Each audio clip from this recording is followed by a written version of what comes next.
Boa noite, meu nome é Felipe, essa é uma live devocional onde eu trago uma leitura bíblica, mas antes eu gosto de começar com uma oração. Então você que me assiste, feche os olhos e me acompanhe nesta oração. Senhor Jesus, que o Senhor se encontre, que o Senhor esteja presente do começo ao fim desta live. Que o Senhor traga todas as pessoas que precisam ouvir a sua palavra, que se encontra em 2 Coríntios 5. Que o Senhor coloque em minha boca todas as palavras necessárias para a explicação dessa passagem. Que o Senhor esteja. Amém. Então vamos lá. Hoje eu trago a leitura de a segunda carta de Coríntios, versículo 5, capítulo 5. A segunda carta de Coríntios é uma das cartas de Paulo, que ele escreveu às igrejas que ele fundou. Paulo não foi um dos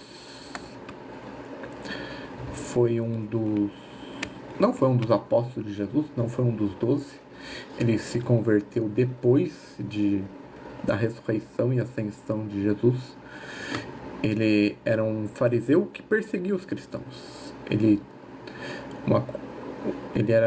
tinha dois nomes. Ele era tanto um cidadão romano quanto um cidadão judeu. Seu nome judeu era Saulo, seu nome romano era Paulo.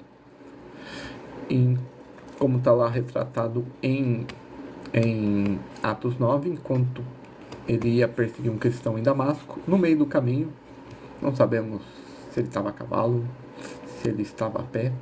Pelo texto dá para entender que ele estava a pé e pegando, mas não é uma ideia para descartar se ele caiu do cavalo, mas não tem base bíblica. Ele cai do cavalo, ele cai e tem a sua visão de Jesus, fica cego e depois de um tempo ele escolhe usar o nome Paulo para facilitar a sua peregrinação no mundo gentil e também facilitar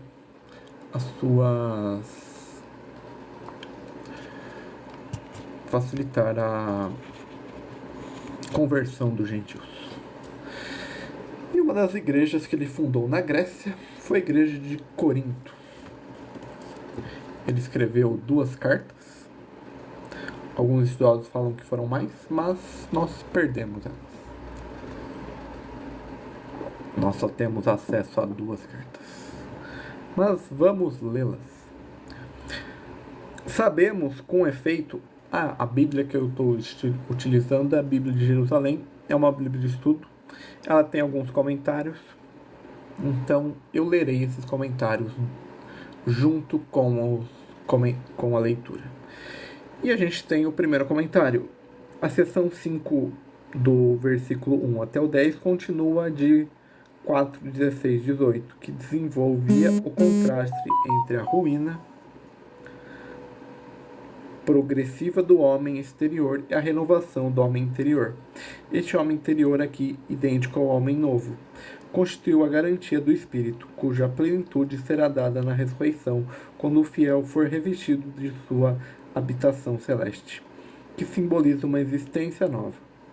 Mais que o corpo espiritual, essas concepções explicam o ardente desejo de tal plenitude e o desejo de não ser privado dela, ainda que temporariamente pela morte antes de Parúcia justificasse outro assim o desejo de Paulo tinha de estar vivo por ocasião da vinda do Senhor.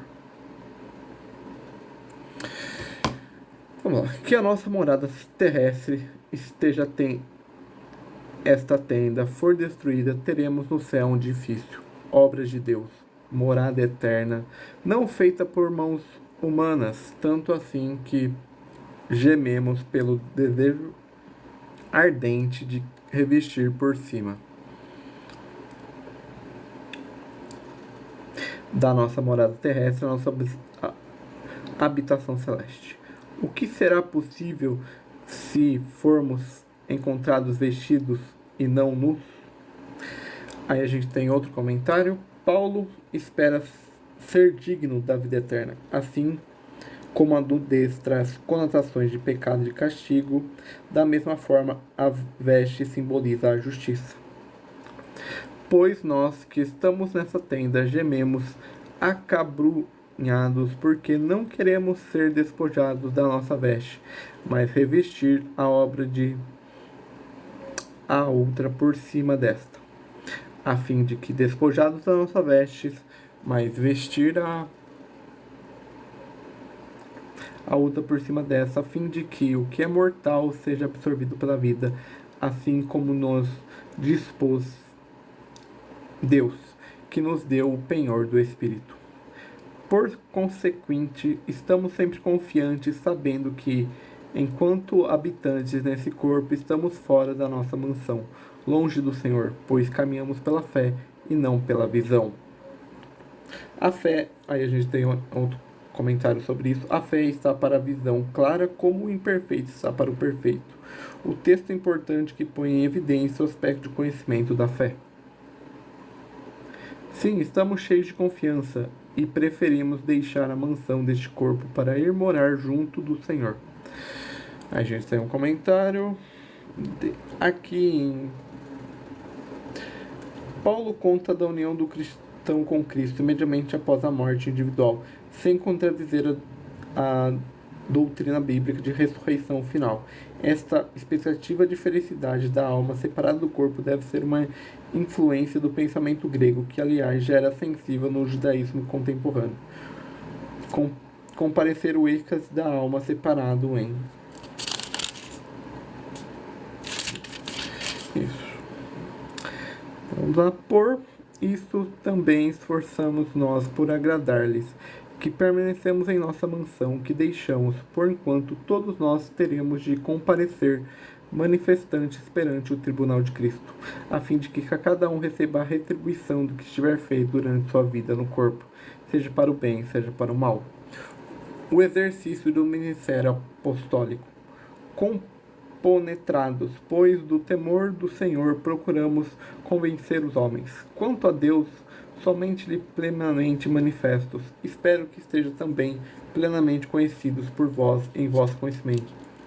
Não nos recomendamos de novo a vós, mas desejamos dar ocasião de vós glorificardes de nosso respeito, a fim de que possais responder aos que se glorificam apenas pela aparência e não pelo que está no coração. Se deixarmos arrebater como para fora do bom senso, foi por causa de Deus, se formos sensatos, é por causa de vós. A gente tem um comentário respondendo seus adversários que pretendiam haver visões, revelações. Paulo nota que o êxtase não é critério significativo, pois o ministério se refere aos homens e não a Deus. Pois a caridade de Cristo nos contempla, nos compele, quanto consideramos que um só morreu por todos e por consciente todos morreram. Cristo morreu por todos, isto é, em nome de todos, como cabeça e representante de todo o gênero humano, mas o que tem valor aos olhos de Deus nessa morte é a obediência de amor que ela manifesta, o sacrifício de uma vida inteiramente doada. Os fiéis, tornando-se participantes dessa morte pelo batismo, devem confirmar essa oblação de Cristo pelo seu gênero de vida.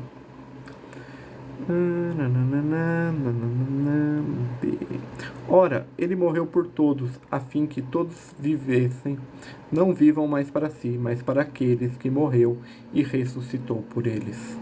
Por isso, doravante a ninguém conseguimos segurar a carne. Também, se conhecemos Cristo segundo a carne, agora já o conhecemos assim. Aí a gente tem um comentário. Paulo opõe seu presente conhecimento de Cristo como Salvador ao conhecimento que tinha quando perseguia a igreja, considerando Cristo como mestre charlatão que extraviava os judeus. Agora já não o conheço assim.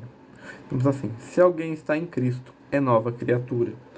O centro dessa nova criação aqui em Gálatas 6,15, que diz a respeito a todo o universo, é um homem novo, criado em Cristo, para uma vida nova de justiça e santidade, comparado ao nascimento do batismo. Passemos às coisas antigas, eis que se faz realidade nova. Aí a gente tem outro comentário. As coisas antigas desapareceram, eis que as novas estão aí. Tudo isso vem de Deus, e que nos reconciliou por meio de Cristo, nos confiou o mistério da reconciliação.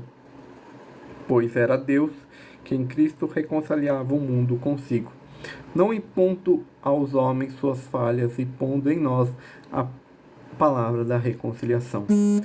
Sendo assim, em nome de Cristo, enxerguemos a nova função de embaixadores e por nosso intermédio é Deus, mesmo que vos exorta. Em nome de Cristo, suplicai-vos, reconciliai-vos com Deus. Aquele que não conhecera o pecado, Deus o fez pecado. Aí a gente tem outro comentário. Deus tornou Cristo solidário com o gênero humano pecador, a fim de tornar o homem solidário com a obediência e a justiça de Cristo. Talvez o termo pecado seja aqui estendido no sentido sacrifício/vítima pelo pecado, pois a mesma palavra hebraica hatat pode ser esses dois significados. Por causa de nós, a fim de que por ele nos tornemos justiça de Deus. E aqui nós terminamos a leitura de 2 Coríntios 5. Agradeço a todos que assistiram, quem assistiu a gravação. Até amanhã.